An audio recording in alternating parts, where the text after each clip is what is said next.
Welcome back to Sissy Maya. Make sure to subscribe to our channel to never miss an update. Additionally, consider subscribing to my Patreon to get access to these features, and much more. Girls, we have an emergency, Mrs. Kathleen Lender, our head cheerleading coach, announced. Mrs. L, also the lead dance teacher at McNamara Dance Academy, addressed the group at the dance studio. Thanks for coming on such short notice. Summer cheerleading camp is just a day away, and I've just learned that 3 of our team members can't make it. Unfortunately, they might not be available for much of next year either. The Loaiza twins, Julia and Lindsay, will be moving to their father's hometown in South America, and our flyer, Kasey, will stay with her mother in England until after winter break. We need to find replacements fast. All camp fees are covered, but we need our squad at full strength to ensure a successful camp. We're down to 9 members and need 3 more. I'm reaching out to see if you have any suggestions for replacements.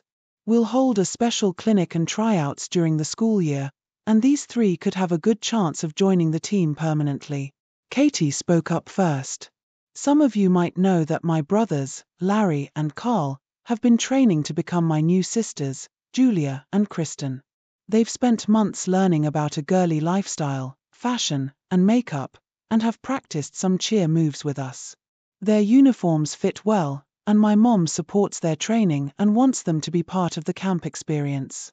That's unusual, but with the time crunch, we might need to consider it.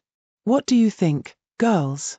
Would you be open to helping out our new members at camp? Most of the girls agreed that it would be a valuable experience for everyone. Erica then raised her hand. I think I have a third option.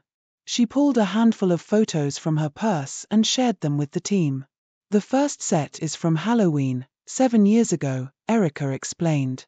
The photos featured a little girl in a Barbie cheerleader outfit, complete with a cheerleading top, skirt, shoes, and hair styled in side ponytails. The subsequent photos showed the same girl in Christmas outfits standing by a tree. The final images were of the girl, now a few years older, dressed in a real cheerleader outfit, cheering on the sidelines. She appeared to be the team's mascot. One of the girls asked if that was Erica's little sister. Erica replied, I don't have a younger sister. Believe it or not, that's my younger brother, Michael. The team reacted with surprise and asked Erica to share more details. In the town where they used to live, there were very few boys in their neighborhood. As a child, her brother's friends were mostly girls. He played typical boys' games but also enjoyed many activities traditionally associated with girls, like playing with Barbies and dress-up. I grew tired of him borrowing my Barbie dolls and rummaging through my clothes. Then, one day, Mom came home with several packages. One contained a Barbie doll dressed in a cute cheerleader outfit, and another had girls' clothes, sundresses, petticoats, and flower girl dresses, all in his size. He was surprised but happy, knowing the new outfits would be a great addition to the dress-up wardrobe. That Halloween, he begged Mom for a life-sized Barbie cheerleader outfit. My Aunt Kathy, amused by this, bought the complete outfit and some pink pom-poms. She also started bringing over pretty outfits that her daughter Sarah had outgrown. He ended up with quite a collection. For many years, this was our routine. However, about 3 years ago, some boys moved into the neighborhood, and he seemed to lose interest in the clothes and playing with girls. He hasn't completely stopped. Over the years, we've caught him in dresses and makeup a couple of times. He believes all the clothes and photos were thrown away, but what he doesn't know is that my aunt kept some of the clothes, along with photos and videotapes. There's one video from 2 years ago at Easter, where he's wearing a beautiful party dress with white gloves, tights, and heels, with a feminine updo and traces of makeup. I also noticed some lingerie missing from my drawer and some of my clothes moved around. I still have the cheerleader Barbie and need your help to write a note to leave on his dresser. Some of the girls were unsure if he would agree. Mrs. Lender thought he might. I also have some photos and a story to share. The girls looked at old photos, some from about 15 years ago. One showed Mrs. Lender in her cheerleading outfit standing next to a younger, pretty cheerleader. We faced a similar situation when I was the cheerleading squad captain. One member broke her leg, and we needed a replacement quickly for a regional competition. Finding someone who knew all the routines on short notice was nearly impossible, but then I realized my brother Bob knew them all. He attended most practices and games because our mom worked at the dance academy and couldn't leave him alone. Bob was a dancer at the academy and had occasionally worn girls' costumes as a substitute when a girl was sick at the last minute. Mom bribed him with video games and extra favors, but he secretly enjoyed dressing up. After some convincing and additional bribes, he agreed to cheer. Although we didn't win the competition, we ranked high among the other teams. The girls appreciated his help, and over the next few years, he joined us for sleepovers and dress-up games. Even today, he looks quite pretty when dressed and made up. Some of the girls squealed, "You don't mean Mr. Jenkins, your brother, the English teacher?" I always wondered why he gave such nice compliments about our clothes. It turns out he must have been envious and wished he could wear them himself. The girls agreed to keep this secret and were now confident that Michael would go along with their plan.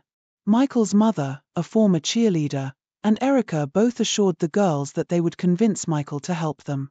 When Michael got home later, he found a note, the cheerleading Barbie, and some pink underwear on his dresser. Startled, he read the note, which outlined the situation the girls were in and kindly requested his help. The note complimented his dancing skills and appearance, addressed him as Jessica, and promised gratitude and inclusion in future girly activities. It was signed by the Bears cheerleaders. The note also warned that a certain videotape of a cute girl in party clothes might be shown to some of their brothers and friends if he didn't make a quick decision. Michael was instructed to wear the silky pink camisole and panties under his regular clothes and meet at the dance academy at 7 o'clock. At 7:05, Michael, now expected to be Jessica, arrived at the academy. The coach, Erica, Michael's mom, and 2 cheerleaders were waiting. The girls rushed over to hug him. "Thanks for helping us out. We're excited and eager to help you get reacquainted with the ways of being female. Erin and Natalie have decided to take you under their wing as their little cheerleader in training and will spend a lot of time with you. Erin, as you know, is Coach Lender's daughter." Michael replied, "I wasn't sure about doing this, but seeing how much it means to you all, I'm willing to give it a try. I know I'll need your help, but I think it'll be fun too." Michael's mom, Mrs. North, was given a list of items needed for camp. The coach mentioned that the academy store stocked several cheerleading items available for purchase. They picked out a pair of boy-cut briefs and high-cut briefs, both in maroon, the team's primary color. "These will fit snugly and help provide some shape under your clothes and uniform," the coach explained. They also bought a maroon danskin cotton lycra bra top with an X-back, a white racerback sports bra from Teenform, and several pairs of low-rise cheer socks with a paw print, representing the Bears. Finally, they purchased a t-shirt, a pair of shorts, and skirts in the official school design. "We have the team uniform here, so Natalie and Erin will help you try it on," the coach said. They all headed to the changing room. Natalie, tall with long black hair, and Erin, petite and strong with long blonde hair, were there to help. Michael, feeling embarrassed, was reassured by the girls that they were all part of the same team. As he undressed, the girls commented on how cute he looked in his pink camisole and panties, causing him to blush. They assisted him into his maroon briefs and X-back sports bra. The uniform shell was made of 100% polyester, featuring a custom cropped V-neck with a 1-inch braid. The upper front was gold, while the lower front and back were maroon, with the team name Bears embroidered across the chest in script. The skirt had 8 maroon pleats with gold inserts, flaring out as they had him twirl. They helped him put on cheer socks and lent him a pair of cheer shoes. "You look just like one of us, but we need to do something with your hair and add a touch of makeup," they said. They brushed his hair back, securing it in a ponytail with a white ribbon. They applied light blush to his cheeks and pale lip gloss to his lips. Michael was surprised by how cute he looked when he glanced in the mirror. When they emerged from the dressing room, The coach and his mom marveled at their new cheerleader. Michael changed out of the uniform but kept the bra and briefs on. He put on his jeans, shoes, and socks, and wore a capped-sleeve t-shirt that read "Cheerleading is life" for their mall shopping trip. The other girls, having already bought their camp clothes, were excited to help their new squad member shop. They left his hair in the ponytail and kept the makeup on. Mrs. North and the 3 girls drove to the mall, while Coach Lender and Erica stayed behind to finalize camp preparations. Coach Lender would also attend the camp for a separate coaching clinic. The girls reviewed the camp's clothing schedule: a camp-supplied t-shirt and shorts for the first day, school colors for the second day, uniforms for the third, and tie-dye tanks with gray shorts for the shortened fourth day. A swimsuit was also needed for the camp's pool. "We'll need to find an outfit for the trip and a dressy one for the awards dinner," Mrs. North said. They went to one of their favorite stores, Delia's. After browsing, they chose a cute outfit: a denier halter top with a swirl print in polyspandex, which tied at the neck and had a banded bottom. The girls suggested a strapless bandeau bra from Teen Form to wear with it. They paired it with stone-colored Asher French twill capris, featuring slit openings, a ditzy print on the inside legs, belt loops with a side sash, and a hidden side zipper. For shoes, they picked Roxy retro sneakers with navy two-toned striping. When Michael looked in the mirror, he saw a stylish young woman. They helped him change back, and Mrs. North agreed to buy the outfit, delighted to share this experience with her daughters. They also stopped at Old Navy to find sleepwear. They selected a cheerleader cotton sleep tee with glittery insignias like 94 Foot, On a Roll, and Go Team on a megaphone next to pom-poms, with a no-run knit trim along the neck. They paired it with floral cotton boxers with side vents for added comfort. For the dressy outfit, they stopped at Gap. They chose something simple and easy to pack: a navy striped halter dress made from stretch cotton piqué knit. It was knee-length, 95% cotton and 5% spandex, with a tie halter neckline. During a major sale, Mrs. North also picked up a cute pastel polo and heather gray stretch knit shorts with a drawstring waist. She couldn't resist a flowered cami in high-quality stretch cotton with brush elastic straps and a cotton flower brief in a pattern called Pink Cloud, featuring soft elastic waist and leg openings. The cami had delicate lace detailing and a satin bow. They also added a pair of Hans Silk Reflections pantyhose in gentle black. It was clear that the girl experience would extend beyond cheer camp. Next, they visited a sporting goods store where they found a navy Speedo racerback one-piece swimsuit. Made from chlorine-resistant nylon blended with lycra spandex and fully lined in front, it featured comfortable, tug-free leg openings. They chose a tie-dye palm pull-on skirt with the Speedo logo for the suit and added a tank top with the slogan "Fly High, Tumble Hard, Cheer Loud." They also picked up a pair of gray shorts and a cheap rain poncho from the camping section. Their final stop was the drugstore. In the cosmetics section, Mrs. North agreed to buy some makeup items for the girls as a thank you for their help. They selected pale lip gloss, clear nail polish, blush, and eyeshadow. Jessica decided to try the Jane line, picking Megabytes Glossy Gloss in Ballerina, which came in a squeeze tube with an angled tip for easy application. She chose Blushing Cheek Blush in Blushing Blossom, a powder blush for a natural flush. Jessica also bought a set of cosmetic brushes and Glimmerartsy eye gloss in Eye Candy for glittery eyelids. For her nails, she picked Best Friends from the Hot Tips nail polish collection. Mrs. North also suggested taking care of underarms and recommended the Chic Intuition for Women, an all-in-one triple blade razor that lathers and shaves in one step with just water. She added some sunscreen, small-sized Pantene shampoo and conditioner, a notebook, and pens to the cart. At the Bath & Beyond store next door, Jessica bought Wildberry body spray, a refreshing body splash to keep the skin cool and conditioned between sessions. After leaving the mall, Mrs. North thanked the girls as she dropped them off. She and her new daughter carried their purchases into the house. Erica greeted them, complimenting Jessica's ponytail and cheer shirt and noting the touch of makeup on her face. Standing beside Erica was their cousin, Sarah. Sarah explained, "On my way home, I stopped by Aunt Kathy's to share the good news, and Sarah brought a few things for Jessica." She turned to Jessica and said, "Hi, Jessica. When you were younger, you loved coming to my room to try on my clothes. Now we'll help you change in your room."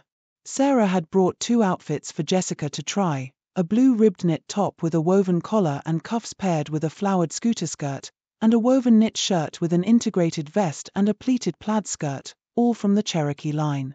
Sarah also brought a stylish red wig for Jessica to try on. Later, in Jessica's room, Erica and Sarah showed her how to use the Intuition razor. They advised her to use it in the shower, keep her skin taut, avoid pressing too hard with the blades, and shave in the direction of hair growth. After Jessica's shower, they noted her underarms were smooth and hairless. They helped her remove her makeup and change into her new pajamas. Sarah said goodnight and headed home to share the news about her new cousin. Before bed, they prepared Jessica's cheer bag. On top, for easy access, were the shell, skirt, briefs, 3 pairs of shorts, 3 t-shirts, sports bras, cheer socks, shoes, poms, a notebook, and a pen. In the second bag were the swimsuit with skirt, shower flip-flops, bed linens, towels, an alarm clock, buddy squad gifts, and room poster design supplies. A small backpack held sunscreen, toiletries, makeup, extra hair elastics, Tylenol, and about $35 in spending money. They reviewed what not to bring, including jewelry, earrings, necklaces, ankle bracelets, navel rings, and cell phones. The next morning, they got up early and dressed. Jessica wore fresh underwear, a strapless bra, and the halter top with capris bought the day before. Erica applied light makeup and styled Jessica's hair in 2 side ponytails secured with butterfly barrette. They had a light breakfast, and Mrs. North drove her daughters to the bus stop, kissing them goodbye and wishing them a successful camp. At the bus, the team members, Katie, her sisters Julia and Kristen, Erica, Jessica, Erin, Natalie, Vicky, Hannah, Courtney, and Captains Autumn and Julianne lined up for bag check. Coach Lender checked everyone in. Excitement was high, and Coach would drive the minibus, which had space for all the bags. The drive took about 2 hours, during which the girls chatted with the new members. Autumn distributed copies of American Cheerleader and American Cheerleader Junior for the new girls to read on the bus. Upon arrival, they left their bags on the bus and were directed to the field house to be welcomed by the camp leaders. The main director praised them for their dedication, acknowledging their commitment not only to the summer camp but also to their hard work throughout the year. She emphasized that cheerleaders are special individuals who must be strong in body, mind, and spirit. They need to be competitive yet cohesive as a team. While they spend a lot of time together and may face some challenges, they support each other and have fun. Their knowledge of hair, makeup, and fashion is part of their role in representing their schools to the best of their ability. Camp is not about competition, but about learning, cooperating, and becoming better cheerleaders, she explained. You'll focus on fundamental skills and techniques, strength and conditioning, with an emphasis on safety. You'll learn about trust, teamwork, concern for others, and sportsmanship. She concluded with a familiar slogan, "Life is simple, eat, sleep, cheer." They received their room assignments and returned to the bus to collect their gear and carry it to their dorm rooms. They were given campus maps, directions, and schedules for the cafeteria, pool, camp store, and daily activities. Erin, Natalie, and Jessica were assigned to share a room. It was spacious, designed for 4 people but accommodating 3 beds. The room included a storage cabinet along one wall and had its own bathroom. The remaining 9 squad members were also grouped in 3s, while the coach had a separate room at the end of the hall with other coaches. After unpacking and storing their gear, they changed into their camp outfits from Spirit Wear. The tops featured cap sleeves, a white knit body with the camp logo across the chest, and the navy blue shorts had trim stripes and the word cheer on the left leg. The introductions took place in the large field house. There was a sense of unity as the cheerleaders, dressed alike, entered the building. They sat on mats for some aerobic warm-ups and a general review of techniques with the entire group. Later, they would break into smaller groups with individual instructors and an assistant for each squad, with one-on-one lessons also available during the camp. The first session focused on one of cheerleading's fundamental skills, the motions. Motions are the movements that form the basis of cheers, sidelines, dances, and stunts. The instructor emphasized the need for sharp, strong, clean, and precise movements and transitions. Each squad began with the ready position, a stance held before all cheers. They practiced maintaining a strong stance with shoulders apart and squared forward, keeping the motions in front with flat wrists and fists at their sides. Next, they practiced the clasp, which involves squeezing the hands tightly together to create a sharp clap, with elbows in and held slightly below the chin. Although it may seem like a lot of detail just for clapping, the aim was to break down each action to improve sharpness and speed. The session continued with basic hand movements, blades, where the hands are flat with fingers and thumbs together, and buckets, where fists are held down as if carrying buckets. They also practiced L, T, and K hand combinations, as well as basic leg positions. The session concluded with the diagonal, where one arm is in a high V position and the opposite arm is in a half-low V. They practiced these motions with and without pom-poms. The instructor also discussed facials, the expressions of enthusiasm made during a routine. The squads were advised on the importance of smiling, showing excitement, and maintaining optimism. Cheerleaders should react naturally rather than overacting to ensure their performances are authentic and engaging. After the session, there was a dinner break, and the food was surprisingly good. Following dinner, there was some free time before squad and individual photos were taken. The evening's activities included jumps and tumbling.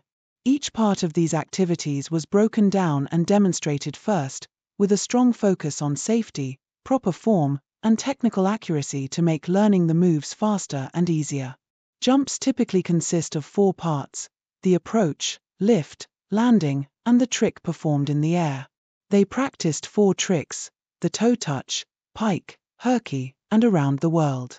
For the toe touch, they practiced with feet and legs together, knees bent, and back straight, concentrating on using their leg muscles to lift off the ground. In the toe touch, hands and chest are raised while pulling the legs to the arms, reaching for the arches of the feet rather than the toes. On landing, they were instructed to smile and keep their feet together.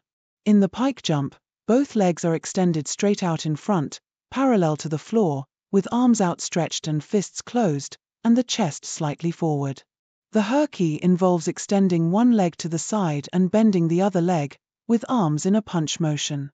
The around the world is a pike jump that rotates into a toe touch midair.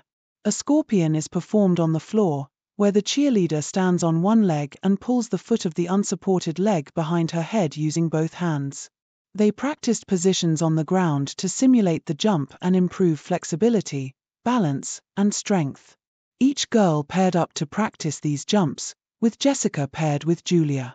They also worked on ground exercises to enhance their jump height through increased flexibility and strength. Tumbling practice focused on floor flips and movements. They practiced the back handspring, also known as a flip-flop, which involves jumping backward onto the hands with both legs following until the feet touch the ground. The back tuck is a backward flip where the knees and hips are bent and drawn into the chest, with the body tucked at the waist. They also practiced the round-off, which is similar to a cartwheel but ends with the feet coming together at the peak of the jump before snapping down on the floor. Repeating these moves in a tumbling run or pass can be described as a double or triple. Vicky and Hannah, the Bears' top tumblers, had qualified for the state gymnastics finals the previous year. The session concluded with a brief discussion on team building and goal setting. After practice, the squad returned to the dorm's commons area to relax and socialize with other squads. One popular topic was the movie Bring It On!, starring Kirsten Dunst and Eliza Dushku. Opinions were mixed. Some girls enjoyed the film, while others found it unrealistic. I thought it was clever and funny and really showcased the energy needed to be a competitive cheerleader at regional and national levels. It gave an interesting glimpse into the effort and time required to develop and practice cheers, dances, and stunts. You've got to view it as a spoof of the cheerleading stereotype we hear about all the time. While some scenes are relatable, remember it's a teen summer comedy, not a documentary. One girl suggested they try out some of the I'm chants from the movie. Most knew the words, and it was entertaining to see about 20 cheerleaders shout and mimic the moves right in the dorm. I'm sexy, I'm cute, and popular to boot. I'm pretty, I'm cool, I dominate the school. I'm strong, I'm loud, I'm gonna make you proud. I'm bitchin', great hair, the boys all love to stare. Afterward, many of the girls were tired and went to their rooms, showered, and were asleep before lights out. Jessica's evening wasn't over yet, as she discovered a surprise in their room. Hanging on hooks were 3 pink, frilly party dresses with matching petticoats. The beds were adorned with frilly anklets, lace panties, black Mary Janes, and matching lacy gloves and hair bows. Erin explained, "My mom has access to a wide range of costumes due to the large rental business she handles during recital season. Knowing you liked the frilly, girly look, we arranged a little dress-up session for tonight." They all changed into their new outfits, and with the help of a curling iron, they transformed into playful little curly tops. The dresses were quite short, revealing a lacy sight when they bent down. They brought out a tea set and had a tea party. Jessica took out her cheerleading Barbie doll, and the other girls brought their own Barbies. Natalie then set up her portable DVD player, and they watched a dance recital routine featuring Erin and Natalie from their younger years, set to I Won't Grow Up. The dresses they wore were similar to those from the recital. They decided to teach Jessica some of the dance steps, and surprisingly, they remembered most of the routine. They finished with a photo session in their cute outfits. A few girls from across the hall, Autumn, Julianne, and Courtney, stopped by for a sneak peek and remarked on how adorable the little dancers looked. It had been a memorable first day at cheer camp. On the second day, they picked out shirts and skirts in their team colors.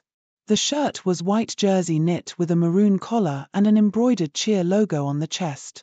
The maroon skirts had gold stripes along the hem. Since the morning was dedicated to dance, the skirts' swinging skirts added a visually appealing touch to their moves. The practice took place outside on the fields, focusing on choreography and integrating dance moves into routines. Competitions feature dance routines that are 2 minutes and 15 seconds long, with no tumbling, stunting, or pyramids allowed. Only poms can be used as props. Most routines are based on an 8-beat count, known as an 8 count. Unlike the precision-focused motions, dance emphasizes smooth, flowing routines. The squads worked on basic dance elements and explored variations suited to their team's style. Some teams used music from Cheer Dance CDS, while others used current hits from MTV. They also learned new cheers and chants. After lunch and some free time, which included optional practice with individual instructors, Jessica practiced a few dance moves with one of them. The first part of the afternoon was dedicated to strength, conditioning, and flexibility exercises. They changed into maroon shorts with an elastic waist, a 3-inch inseam, and white and gold braiding. The shorts also featured V-notched legs. 2 stunts, the chair and the liberty, were demonstrated and practiced. Each stunt was broken down into step-by-step instructions, with an emphasis on safety and teamwork. The squad was divided into 3 groups of 4. Jessica was assigned as a flyer, the team member lifted and tossed into the air. Natalie and Vicky were bases, responsible for supporting the flyer. Autumn was the back spot, assisting with the flyer's safety during loading and dismount. In the chair stunt, the bases supported the flyer by placing one hand under the seat and the other around the flyer's ankle. As Jessica was lifted, she held one leg near the base's elbow and extended the other leg straight out.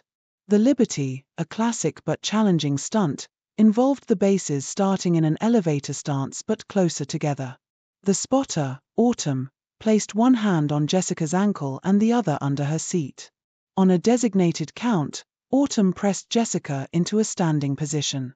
Natalie, the main base, held the heel and middle of Jessica's foot, while Vicky held the middle of the foot with her right hand and Natalie's wrists with her left. The bases lifted using their legs rather than their arms or backs. Jessica counted, 1, 2, down, up. On down, everyone dipped. On up, the bases lifted Jessica to a standing position with one leg straight and the other foot against the knee of the straight leg. The bent leg was braced against the other knee to prevent twisting.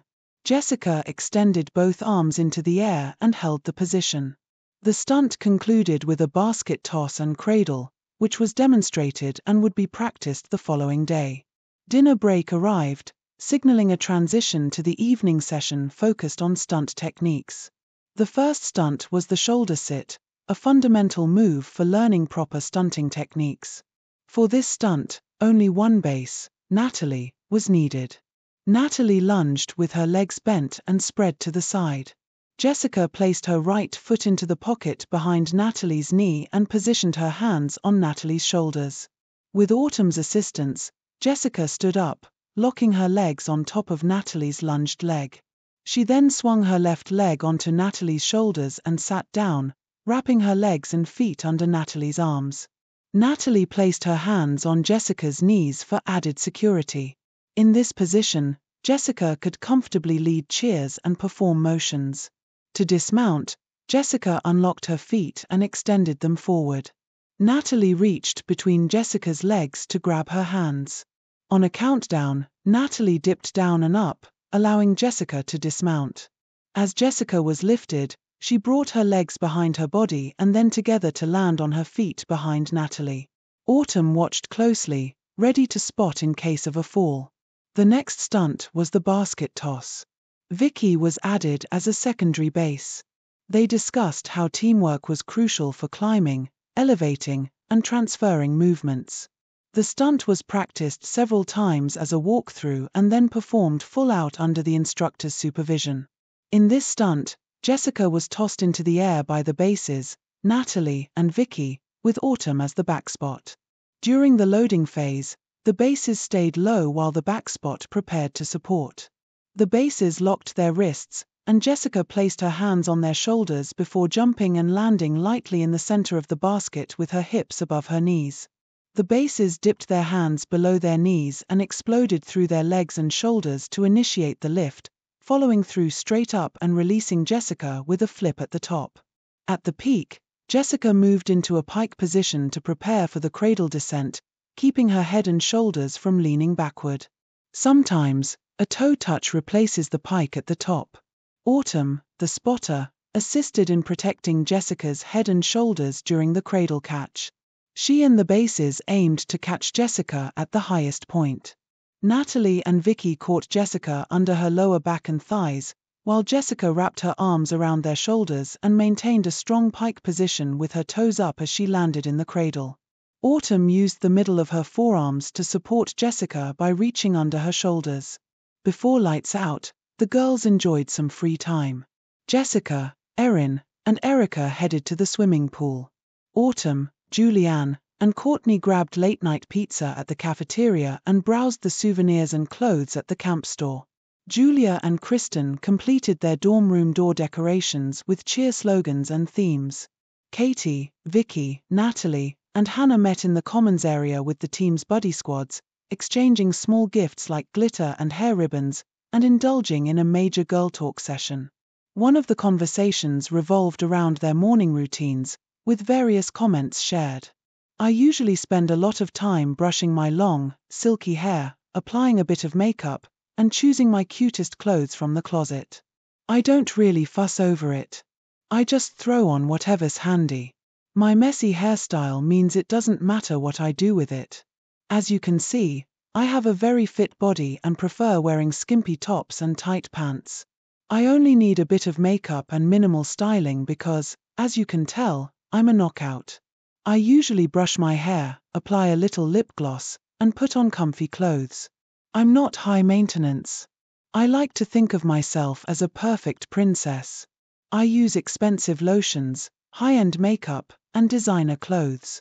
I take my time to get ready and then bask in all the compliments. There was an informal discussion about various hairstyles used by different teams for competitions. With all the stress of competitions, the last thing we want is to worry about hairstyles. We've found that having a consistent style for everyone helps with team unity. We've worn pigtails, curls, or straight hair, high or low. Last year, we opted for neat and tidy French braids. One of our favorites is a high ponytail with half up, half down, and ringlets. We've seen teams with cornrows or just cornrows on top, with the rest curled or straight. We like to finish our hair with thick, silky bows, which we spray and blow dry. We cut notches at the ends to make them stiff and secure. I've noticed some squads using thin ribbons in bold colors to create a visual effect. We've tried cheerleader hairpieces and extensions, but always check the competition rules before trying something new. During the day, bare midriffs were not allowed, but the rules relaxed during free time, and many girls walked around in sports bras and shorts or swimsuits wrapped in towels. Jessica observed that all her roommates felt comfortable changing in front of each other. Trusting each other with safety while learning stunts brought them closer. Later, lying in their beds, Erin's voice broke the silence. "Can you guys keep a secret?"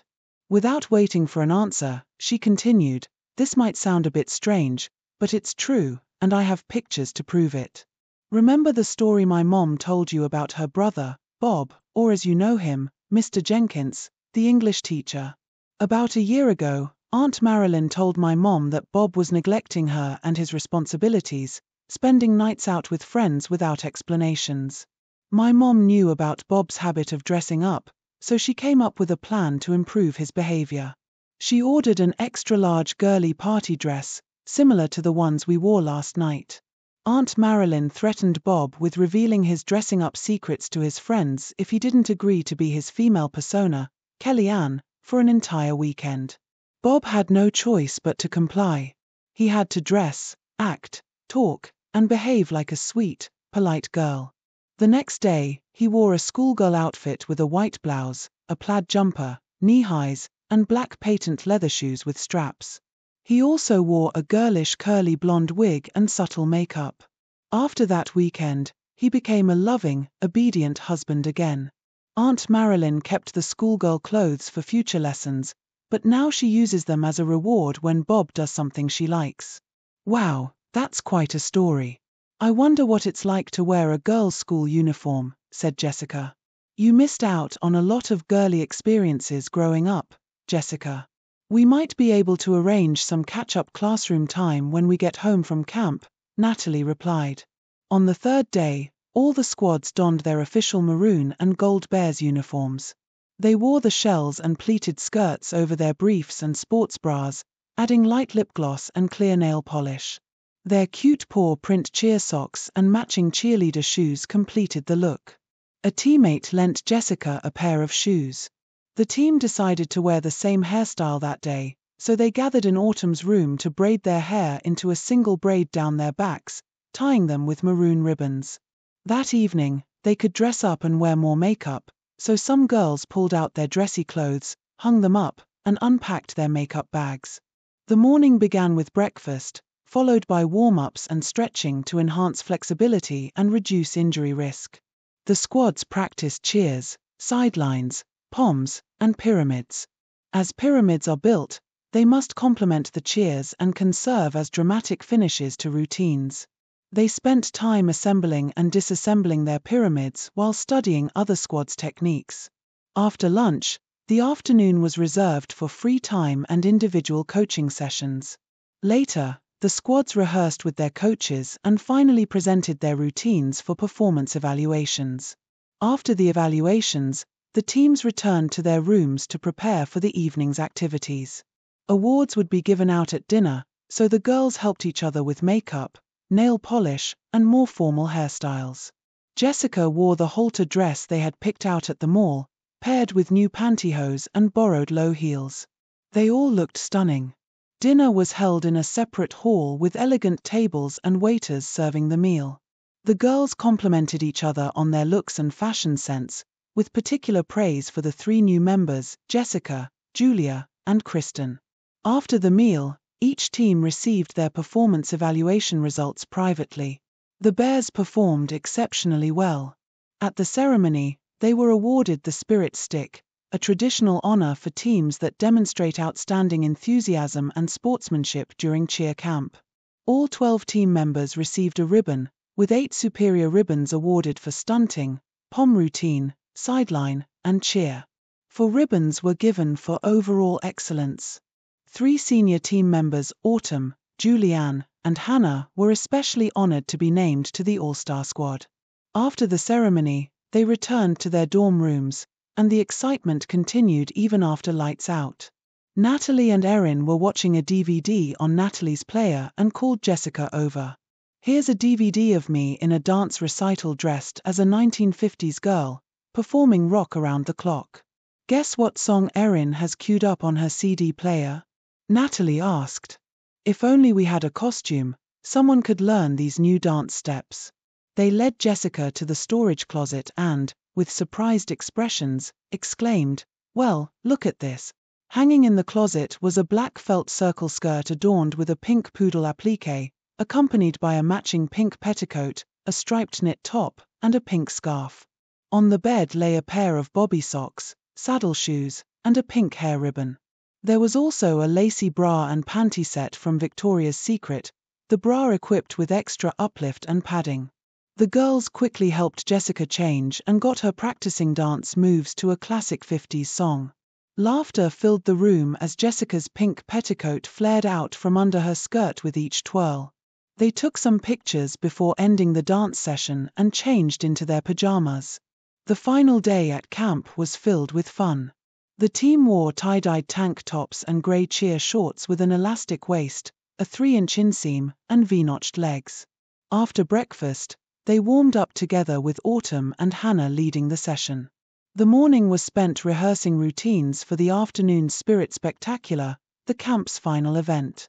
These routines, ranging from cheer chants to skits, were performed non-competitively in front of the entire camp. After lunch, everyone returned to their rooms to pack and clean up before heading to the spectacular. The camp director thanked the cheerleaders for their hard work and cooperation, and the instructors received a standing ovation. Each squad performed their cheer or routine, showcasing creativity and humor. The Bears started with 2 traditional cheers.